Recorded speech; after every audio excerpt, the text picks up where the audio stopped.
Punta naman tayo sa mga balita sa labas ng ating himpilan. Dawit si Bohol Congresswoman Alexi Tutor sa tinaguriang DPWH leaks ang kanyang mga bilyones na proyekto na sungkit umano ni Congressman Tractor Edwin Guardiola.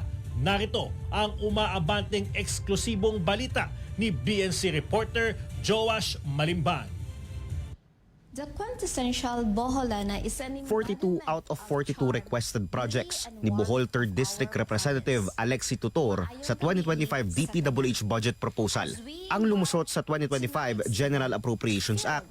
Ayon yan sa pagsusuri ng Billionaire News Channel sa tinaguriang DPWH leaks o mga dokumentong nagdedetalye ng umano'y project proponents bago pa man ito ipresenta ng ahensya sa Kongreso. Base sa DPWH leaks, nahahati sa dalawang tags ang umano'y 2.7 billion pesos worth of requested projects ni Congresswoman Tutor para sa kanyang distrito. 150 million pesos ang nakalagay umano para sa tag na allocable. 22 projects worth almost 2.6 billion pesos naman ang may tag na SENTI 2025. Out of 22 projects sa ilalim ng SENTI 2025 tag, 13 ang nakita naming may existing contracts. Ang iba, posibleng napanis na ang budget matapos ilagay sa for later release. Sa aming pagsusuri, tila 2 contractors lang ang tumatrabaho sa almost 1.7 billion pesos worth of projects na ito. 3 flood control projects sa Sierra Bulyones ang napanalunan ng joint venture ng JH Pahara Construction Corporation at ng S.Ang Construction and General Trading. 10 road projects naman na may price range na 61.3 million pesos hanggang 156.3 million pesos ang awarded sa Newington Builders Incorporated.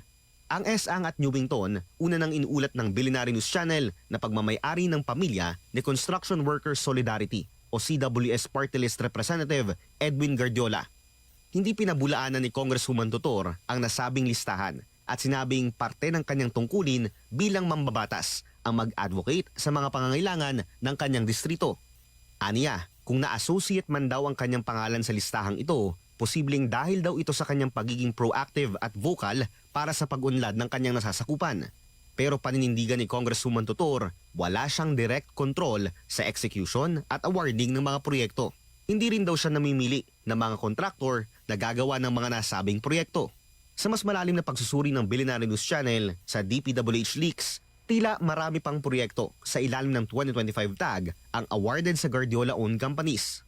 Billions of pesos worth of flood control at road projects sa ilalim ng tag na ito sa Zambales, Bataan at Batangas ang tila napunta sa mga kumpanyang S.Ang, Newington at Laurel Development Corporation.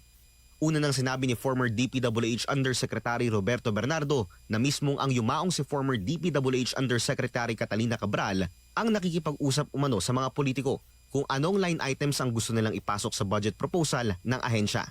Yusek Cabral would tell me that she would communicate and meet legislators to inform them of the amount of their allocations and ask them for titles of projects that they want to include in the DPWH budget. Bukod pa raw dyan ang umano'y lutong bidding process sa awarding ng mga proyekto. Kahit daw kasi losing bidders, parte na sa hatian bago pa man magsimula ang formal and official bidding process. Tumutulong po yung mga distrito at saka region na talagang tulungan na manalo. So Yusek, sa tingin po ninyo, anong porsyento ng mga bid ang rigged or luto na? Anong porsyento yung talagang totoong bidding talaga? O do we assume na lahat ng bidding na nangyayari ay luto na? Lutong-luto na? Sa pananaw ko po, almost 100% Kasi wala po talagang napipilitan po ang ating mga district engineer, ang ating mga regional director. Pagka po kasi may nagbaba ng pondo at hindi napunta sa kanila, kutakot-takot na pong panggigipit ang gagawin nito, kamukha po ng ating mga representative. Pagka po hindi napunta doon sa mga gusto nila, nagagalit po. Sinusubukan pa ng Billionaire News Channel na kunin ang panig ni Congressman Guardiola hinggil sa issue. Una nang inirekomenda ng ICI ang pagkaso kay Guardiola at iba pang tinaguriang contractors dahil sa posibleng violations ng mga ito sa mga batas kaugnay ng prohibited interest. Para sa Abante, Joash Malimban, Billionaire News Channel. Maraming salamat, BNC reporter Josh Malimban. Tuloy-tuloy tayo sa ating mga umaabanteng balita.